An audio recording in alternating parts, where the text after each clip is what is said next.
anawajali. Ndio kwa maana amewaamsha asubuhi ya leo. Nasi tumekuja hapa kuwaletea habari ya uzima, kuwaletea habari iwaleteao wokovu, kwa sababu hakuna habari nyingine ambayo inaweza badilisha maisha ya mwanadamu ila injili ya Yesu Kristo. Na injili ya Yesu Kristo imekuja kuweka mwanadamu huru, imekuja kupatia mwanadamu maisha ya amani na furaha, kwa sababu Yesu katika msalaba wake Kalvari alilipia gharama yetu, alilipia makosa yetu, alilipa gharama ambayo inapaswa kutuletea amani. Kwa hivyo asubuhi ya leo sisi tumekuja hapa kukuambia kwamba kuna jambo lipitalo kitu chochote ambacho mwanadamu anaweza pata hapa ulimwenguni, nao ni uzima wa milele. Na uzima wa milele unakuja na amani, unakuja na kuwekwa huru, unakuja na kupewa nguvu na mamlaka kinyume ya shetani, na ni utakapompokea Yesu Kristo. Biblia inasema katika Yohana sura ya 10 mstari wa 10 ya kwamba Yesu alikuja ili atupatie uzima, na huo uzima atupatie kwa utele. Lakini shetani kazi yake ni kuua, kuangamiza, na hiyo ndio kazi shetani ambayo anaifanya hadi siku ya leo, kazi ya kuharibu, kazi ya kuangamiza, kazi ya kuua. Na Yesu angali anafanya kazi nzuri hadi siku ya leo, kazi ya kukupa amani, kazi ya kukupa uzima tele tele. Watu wa shetani anadanganya watu ya kwamba kwa Mungu hakuna raha,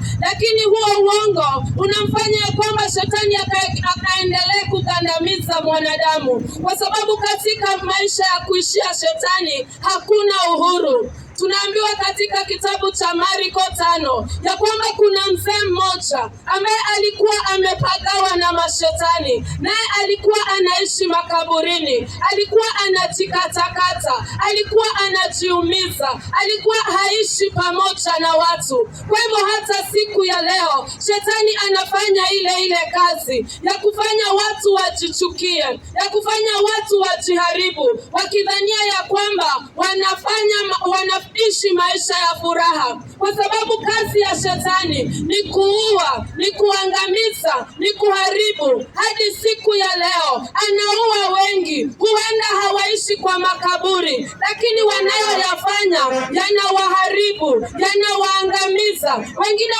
wanafikiria kwamba katika kwenda kwa ulevi ya kwamba wanaenjoy maisha, lakini ule ni uongo wa shetani, kwa sababu ile kazi ambayo shetani anayoifanya ni ya kuangamiza, ni ya kuharibu.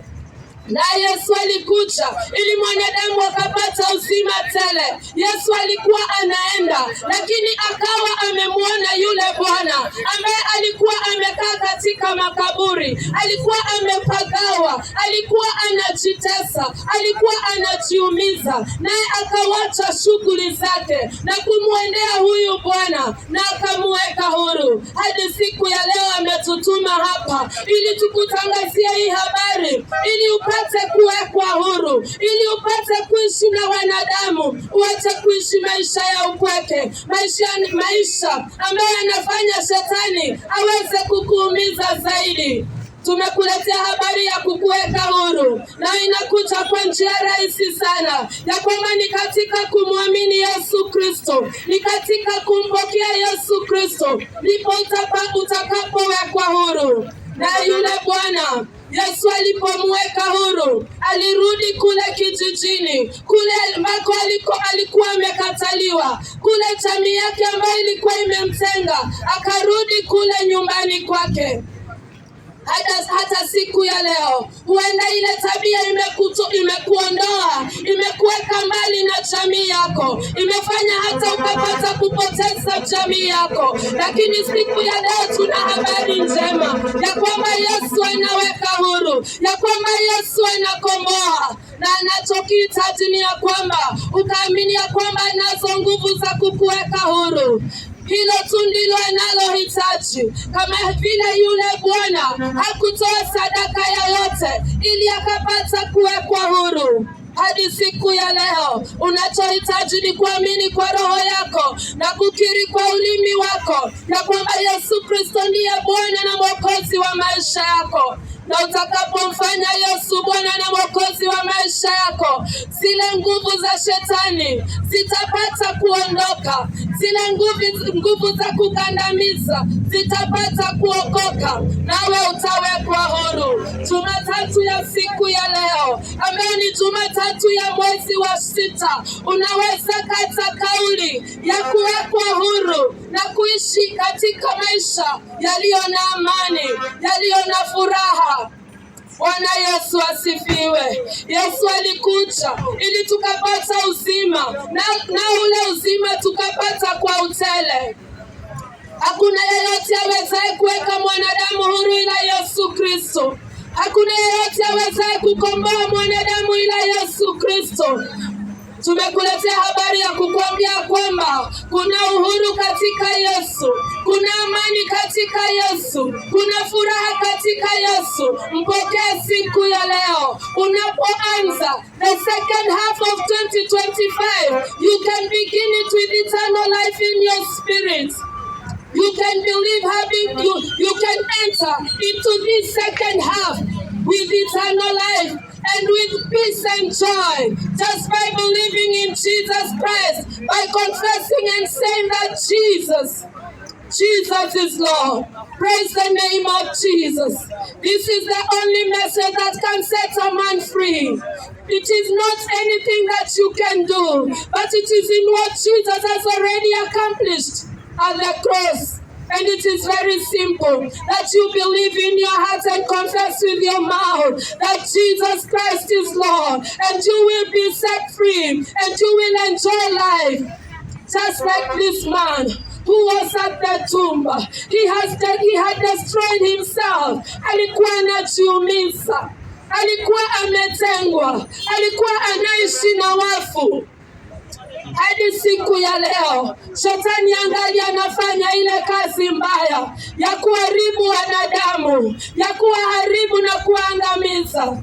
Na Yesu anakuja, na Yesu ametutuma ili tukuletee hii habari, ili upate kuwekwa huru.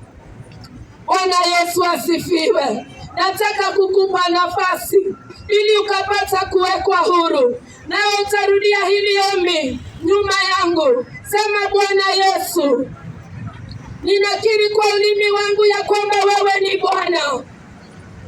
Ninapokea wokovu. Ninapokea msamaha wa dhambi. Na nimeokoka. Amen. Kwa jambo rahisi vile, kama umerudia yale maombi, wewe umefanyika kiumbe kipya. Wewe umepata kuokoka na umepokea uzima wa milele. Kwa hivyo nataka nikukaribishe kanisani mwetu, Jubilee Christian Church Thika Road. Tuko pale Rosters, exit 7. Our pastors are Pastor Morris Gashero and Pastor Pauline Gashero. We invite you to our midweek services on Wednesday and Friday, starting from 5:30. Our services begin at 8:30 and at 12 p.m. You are most welcome, and God bless you. Let us pray.